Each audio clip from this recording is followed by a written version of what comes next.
자, 그러면 간단한 예제를 통해서 우리가 배웠던 부분들에 대해서 게인을 어떻게 구할 수 있는지 알아보도록 하죠. 자, 여기 왼쪽에 커먼 에미터 회로가 이렇게 나타나 있습니다. 이 회로의 게인을 한번 구하는 과정을 살펴보도록 하겠습니다. 자, 그러면 뭘 해야 되냐? 자, 처음에 스몰 시그널 이퀴벌런트 서킷으로 만들어줍니다. 그러면 여기 캐패시터는 어떻게 되나요? 쇼트가 되죠. 쇼트가 되고 VCC는 어떻게 되나요? 그라운드가 돼야 되죠. 여기 지금 그라운드가 안 되어 있는데 이렇게 그라운드가 되게 됩니다. 그리고 R1과 R2를 이렇게 그라운드가 됐기 때문에 따로따로 이렇게 떨어뜨려서 그려주는 거죠. 그 다음에 회로를 다시 또 심플하게 바꿔준다. 그러면 로드 저항단은 RC와 R2가 병렬 연결된 저항이 이렇게 표시가 되는 거고요. 여기에 복잡한 회로는 테브닌 등가 회로로 나타낼 수 있습니다. 이때 V 테브닌은 RS 더하기 R1분의 R1 값이 되겠죠. 그래서 V 테브닌이 이렇게 들어가고요. R 테브닌은 RS와 R1이죠. R1의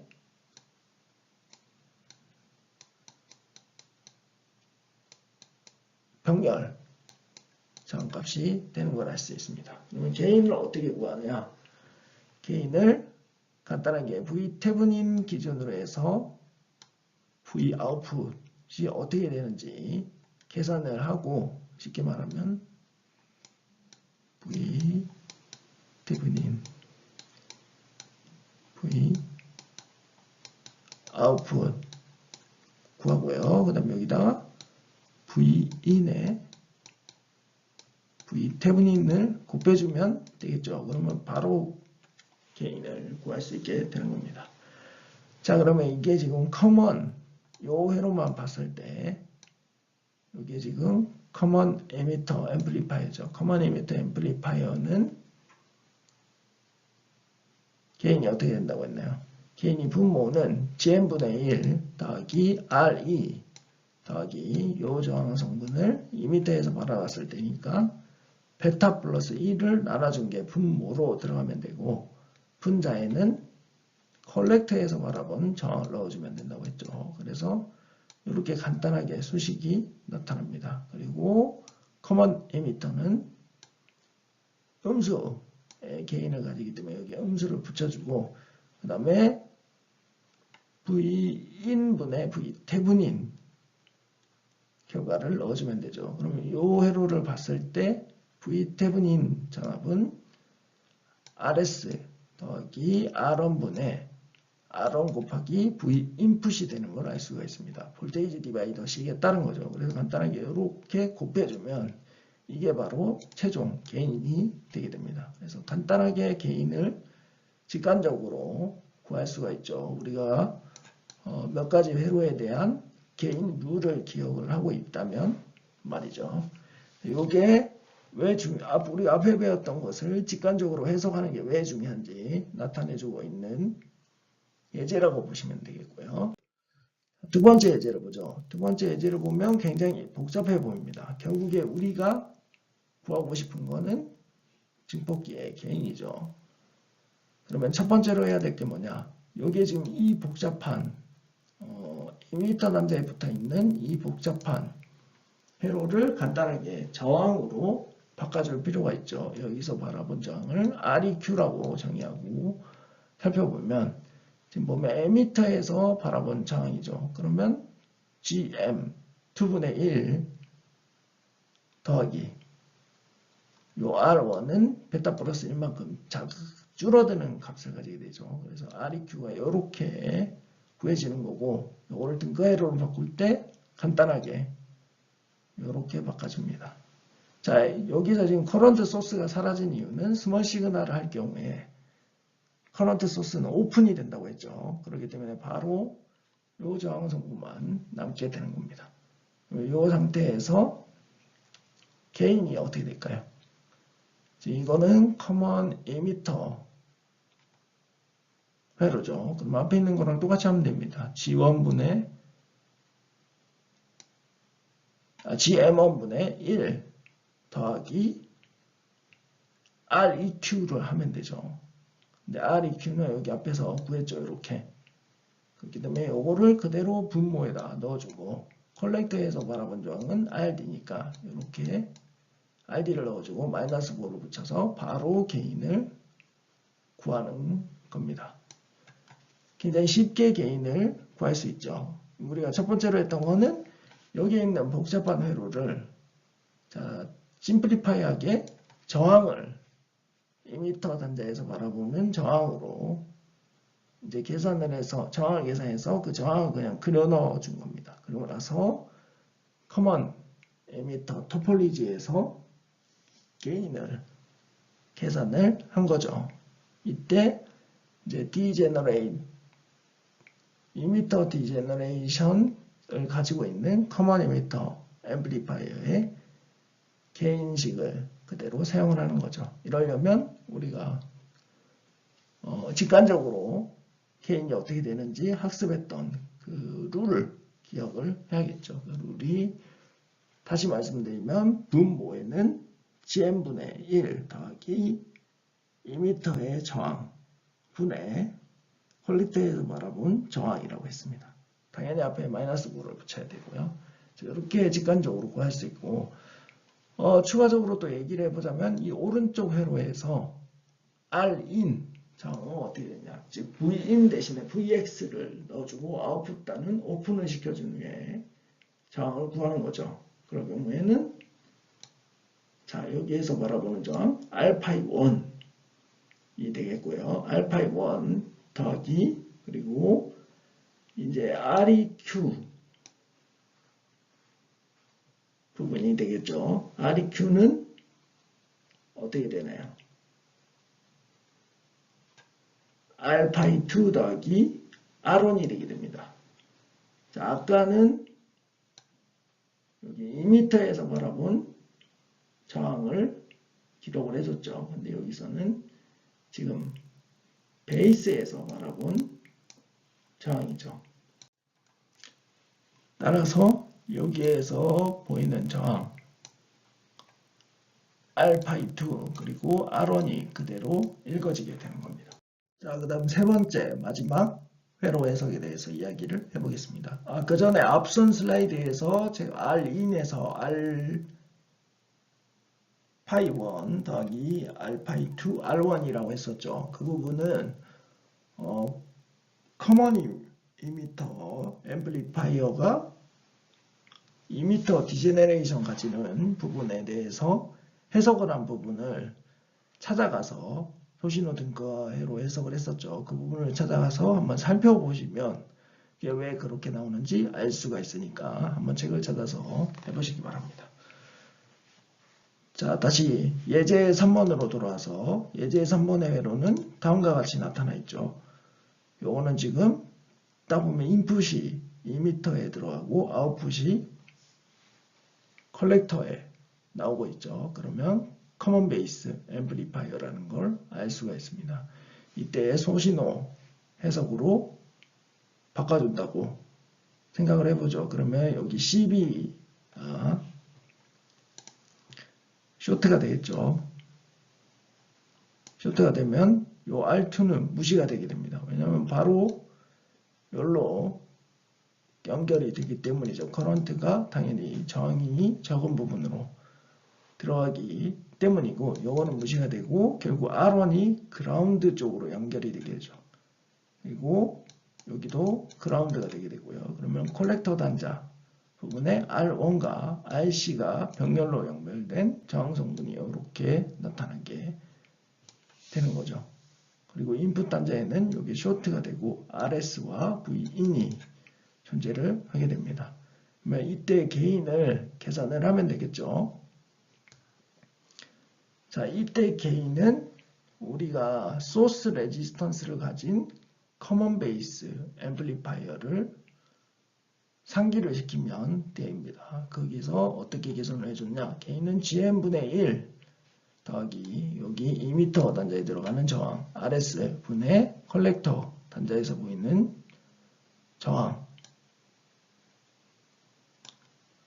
RC, R1이 분자에 들어간다고 했죠. 그리고 전압은 플러스가 되는 거고요. 왜냐하면 커먼 베이스 앰플리파이어는 증폭이 1보다는 크지만 부호는 양의 값을 가진다고 했었습니다.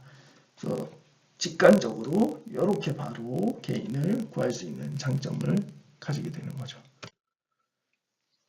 마지막이 아니었네요. 네 번째 회로가 또 있네요. 자, 네 번째 회로에 대해서 해석을 해보겠습니다.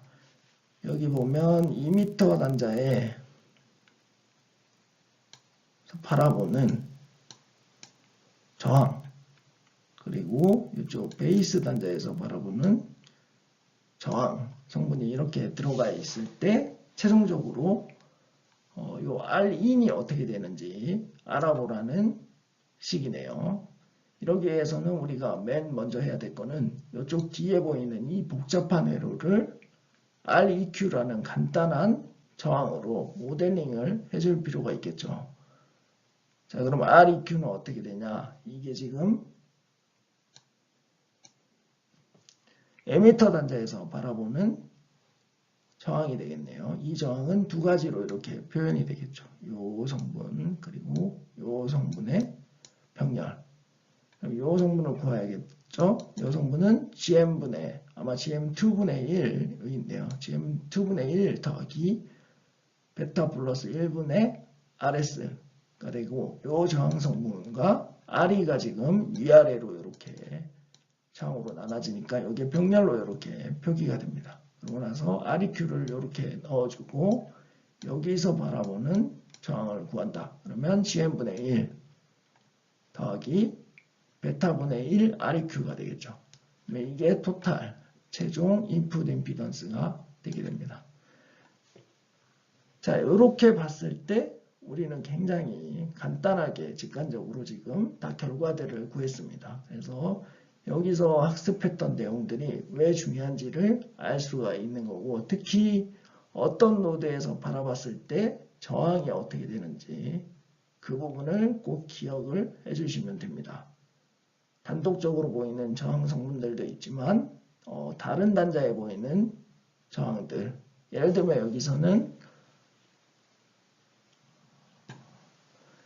자, 에미터 단자에서 바라봤을 때 베이스 저항이 어떻게 되는지, 베이스 저항은 베타 플러스 1로 나눠지죠.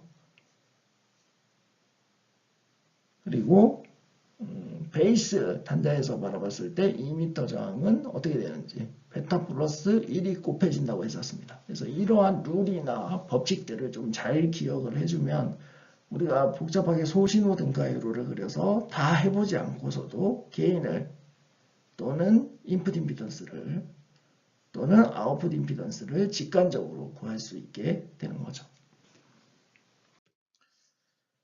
자, 여기까지 해서 우리가 챕터 5를 마쳤고요. 그래서 과제물을 하나 내드리도록 하겠습니다.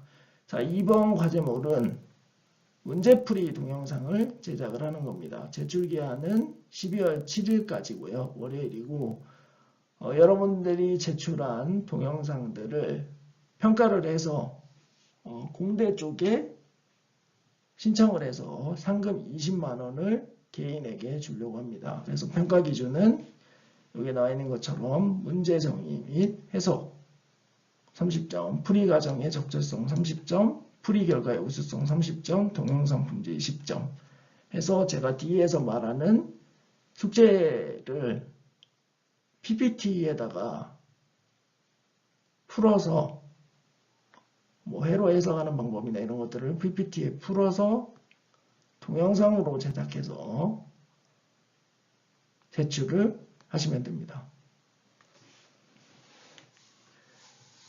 다양한 방법을 사용하셔도 상관이 없습니다. 직접 손으로 풀어서 동영상을 만드셔도 되고 PPT로 수식이나 그림을 그려서 하는 방법도 있겠죠.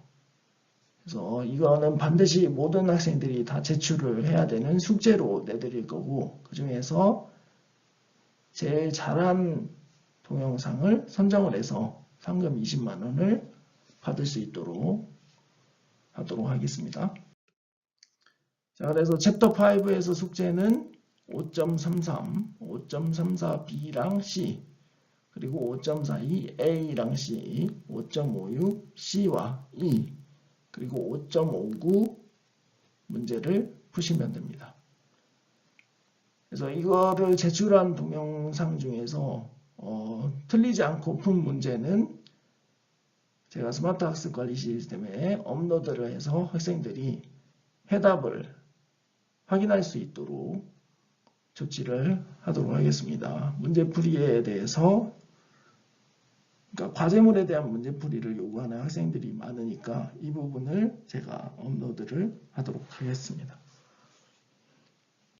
자, 다음으로 학습할 내용은 챕터 6, Physics of MOS Transistor 부분이 되겠는데요.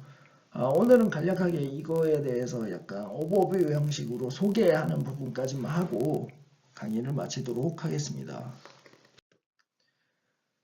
자, 챕터 6의 전체적인 콘텐츠는 다음과 같습니다. 첫 번째로 모스펫이 어떤 구조로 되어 있냐, 그리고 모스펫이 어떻게 동작하냐, 다음으로 모스펫의 라지 시그널 모델, 그 다음에 스몰 시그널 모델이 어떻게 되는지 알아보는 거죠. 자, 이 부분까지는 우리가 BJT 또는 PN 다이오드의 소자를 학습했을 때랑 굉장히 유사하다는 걸 알 수가 있습니다. 그리고 PMOS 트랜지스터에 알아보는 것도 유사하죠. 여기까지는 유사하고 마지막에 CMOS 테크놀로지 설명하는 부분만 조금 차이가 있을 수 있는데 이 부분은 뭐 깊게 설명하는 건 아니기 때문에 큰 문제는 없을 걸로 생각이 듭니다. 자, 여러분들이 아마 물리전자공학에서 모스펫에 대해서는 학습을 하지 않았을 거라고 생각을 합니다. 제가 물리전자공학을 가르친 분반은 제가 대략적으로 마지막 챕터에서 BJT랑 모스펫에 대해서 한 주차 간략하게 설명을 했었습니다. 그래서 제 수업 들은 학생들은 이걸 들으면 조금 더 이해하기 빠를 수가 있는데 어쨌든 나머지 학생들은 들어보지 않은 상태이기 때문에 들어보지 않았다고 가정을 하고 수업을 진행을 하겠습니다. 자, 그래서 메탈 옥사이드 세미컨덕터 필드 이펙트 트랜지스터가 모스펫이고 트랜지스터의 종류라고 생각을 하시면 됩니다. 전체 콘텐츠는 이렇게 이루어질 거고요. 기본적으로 아까 말했듯이 우리가 모스펫의 구조와 동작 원리에 대해서 학습을 하고 그 다음에 회로 해석을 위한 라지 시그널 모델 그리고 스몰 시그널 모델에 대해서 학습을 할 예정입니다. 안에 상세 내용은 이렇고요. 트라이오드 리전이라든지 세츄레이션 리전 이런 거는 지금 말해도 알 수가 없으니까 그냥 대충 이런 게 있다고 인식을 하시고 실제로 학습에 들어갔을 때 어떤 건지 파악하시면 될 것 같습니다. 자, 모스펫에 대해서 알아보도록 하겠습니다. 모스펫은 메탈 옥사이드 세미컨덕터 필드 이펙트 트랜지스터의 약자고요.